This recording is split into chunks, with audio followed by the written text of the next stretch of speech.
Donald Trump is a street fighter.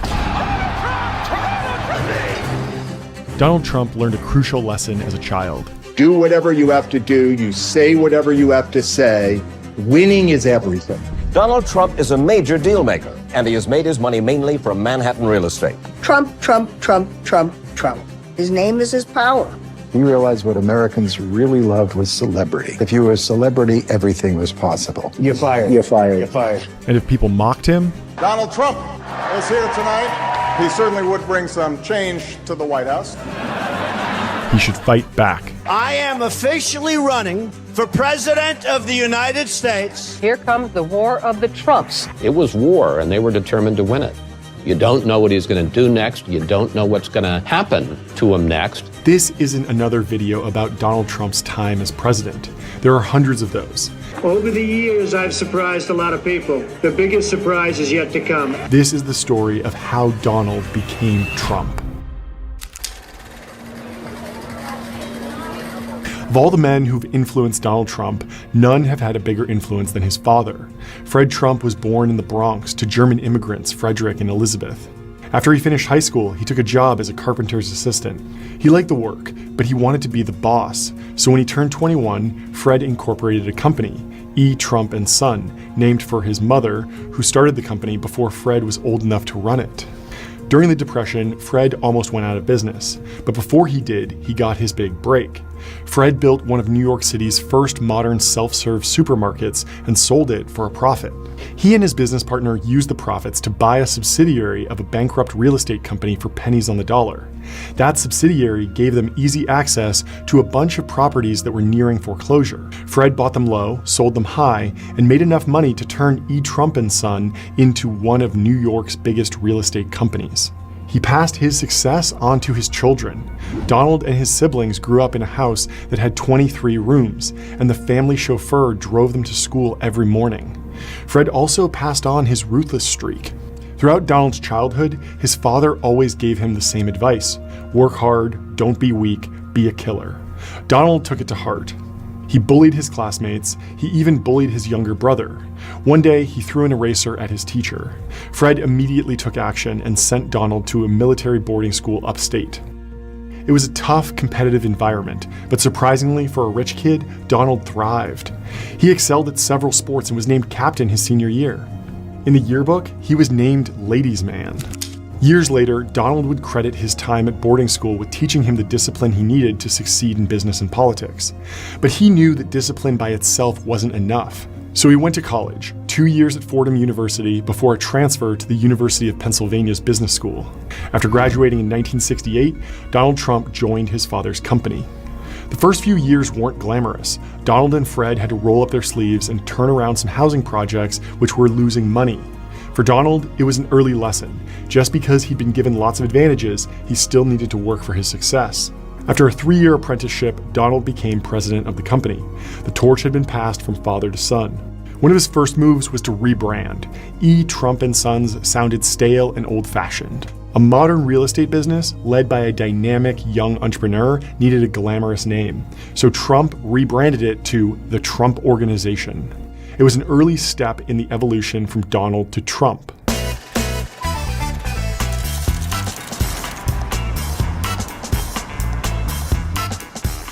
Trump moved into an Upper East Side apartment and started going to some of Manhattan's elite nightclubs, usually with a beautiful woman on his arm. It didn't look like it to most people, but Trump was working. He was marketing his most important commodity, himself. It was right around this time that he made his debut in another high-profile local institution, the New York Times. The Times embodied the elite establishment that, decades later, Trump would build a political career upon opposing. But in the early 1970s, he was anxious for their attention and approval. The first time the New York Times mentioned Donald Trump, it wasn't for a good reason. The headline said it all: Major landlord accused of anti-black bias in city. The story concerned a Department of Justice lawsuit filed against Donald Trump and his father, which alleged that the Trump Organization discriminated against African Americans. Even for someone who believed all publicity was good publicity, it was tough reading. Most of the lawyers Trump talked to urged him to settle, but that just wasn't who he was. Trump met Roy Cohn at a swanky Manhattan nightclub in the early 1970s. Trump was complaining to anyone who'd listen that he couldn't find a lawyer who believed he could win the discrimination lawsuit. Cohn offered his services. He filed a $100 million countersuit against the Department of Justice. Although it was unsuccessful, the final settlement ultimately allowed the Trump Organization to get away without admitting any wrongdoing. It was a win for Trump, and a lesson he'd carry with him for the rest of his life. Never admit your mistakes. Roy Cohn was Donald Trump's lawyer for 15 years. This is a picture of Donald and me in which he says, Roy is my greatest friend. Trump soon set his sights on something that could make his career. The old Penn Central Railroad had gone broke a few years earlier and left behind 3 prime real estate assets, the Commodore Hotel and 2 rail yards on New York's west side. The rail yards were the largest undeveloped tracts of land left in Manhattan. If Trump could get his hands on those assets, he'd prove to everyone, including his father, that he could succeed as a developer in his own right. He knew that if he played his cards right, he had a chance. He wined and dined the development agency's lead official. He held press conferences where he outlined his vision for the site. And thanks to his father's political connections, he met face-to-face with the mayor. After pulling strings for weeks, Trump got what he wanted, the right to develop the sites. Trump turned the Commodore into the Grand Hyatt. The Grand Hyatt held its grand opening today. Probably the most successful hotel, one of them in the country, we feel. He knew that just winning the development rights wasn't enough. It wasn't going to silence his critics, who said he was only in that position because of his father's money and connections.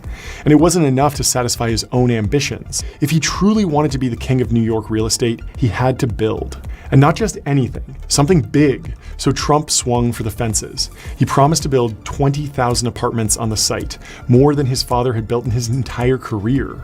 All along from 72nd all the way down to 59th, we're going to have magnificent marinas, shopping, restaurants, everything all over the Hudson River. The local community hated the idea. They thought the proposal just didn't fit with the character of the neighborhood, and they were politically influential enough to block the development. Trump raged. But there wasn't much he could do. Full-scale attack wouldn't work. The situation required deft diplomacy that Trump just didn't have in his toolkit. So when the option came up in 1979, he had no choice but to let it lapse. It was the biggest and most bitter disappointment of his career to date. But in Trump's mind, defeat was only ever temporary. So he made a vow that next time he wouldn't let it slip out of his grasp.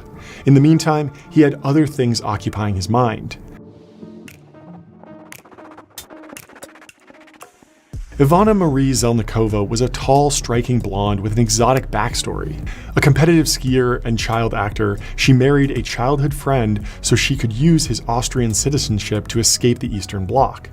After they divorced, she moved to Canada, where she met Trump. A few months after they started dating, they got married at a church on Fifth Avenue on April 9th, 1977. Their first son, Don Jr., was born about 9 months later. Fifth Avenue wasn't just home to the church where Donald Trump got married.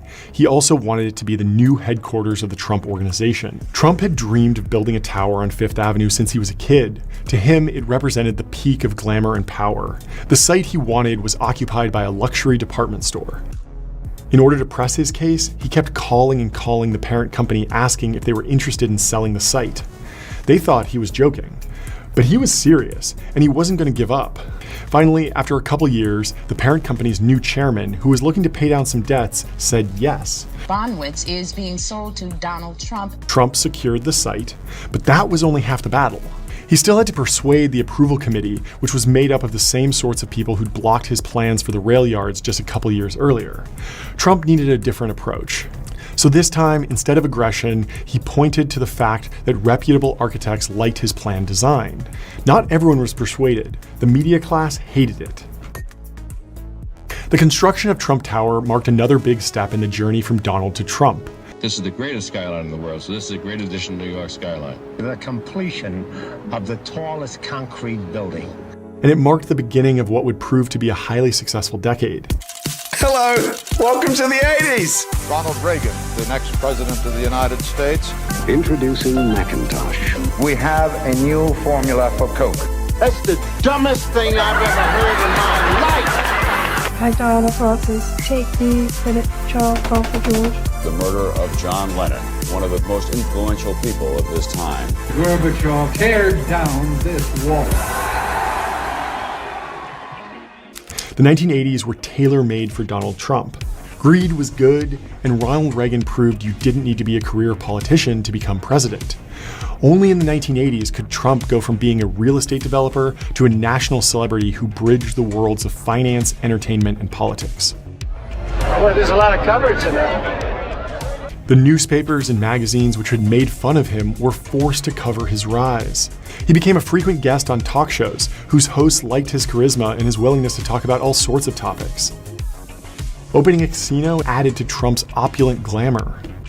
To many Americans, Trump, who had a tower with his name on it and a glamorous European wife, embodied the 1980s hyper-capitalist version of the American dream. You'll walk down the street sometimes and people will touch you just for the good luck. It's a strange phenomenon that's been taking place. But even though he had almost everything anyone could ever want, there was still one thing Trump wanted, but didn't have: the West Side Rail Yard.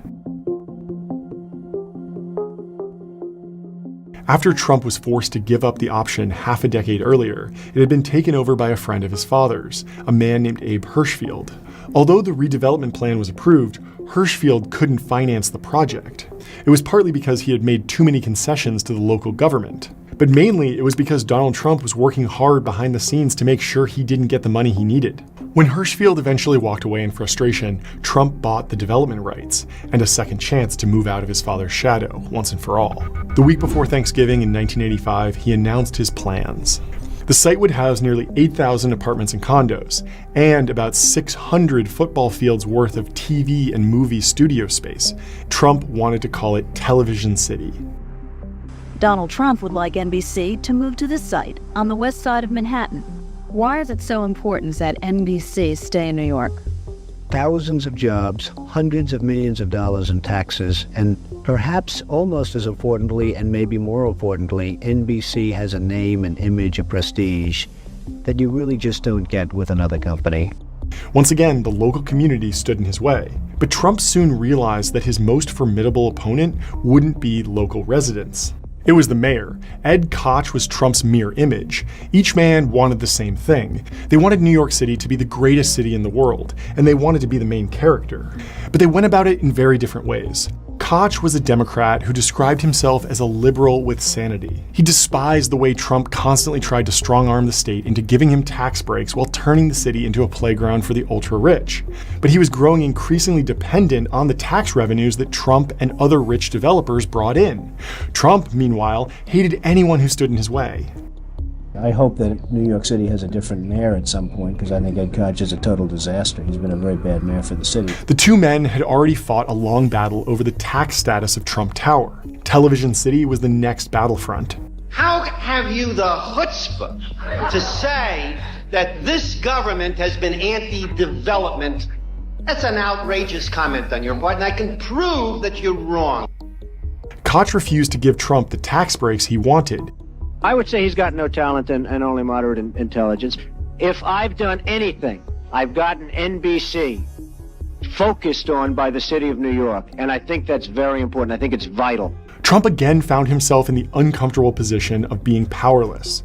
He couldn't overcome the combined resistance of Ed Koch and the community activists. The dream of Television City was dead, and the rail yard site remained frustratingly out of reach, at least for now. Trump turned his frustration into speculation. He bought a fleet of planes from a bankrupt airline and started his own airline, Trump Shuttle. I never thought I'd be doing this, I have to tell you. So just everybody have a good time, and for many years enjoy the Trump Shuttle. He plowed money into expanding his casinos in Atlantic City. But in hindsight, the most important thing he did was release a book. The Art of the Deal was about Trump's life, career, and business strategy. It was a big success, and it was his gateway to what would become his future career.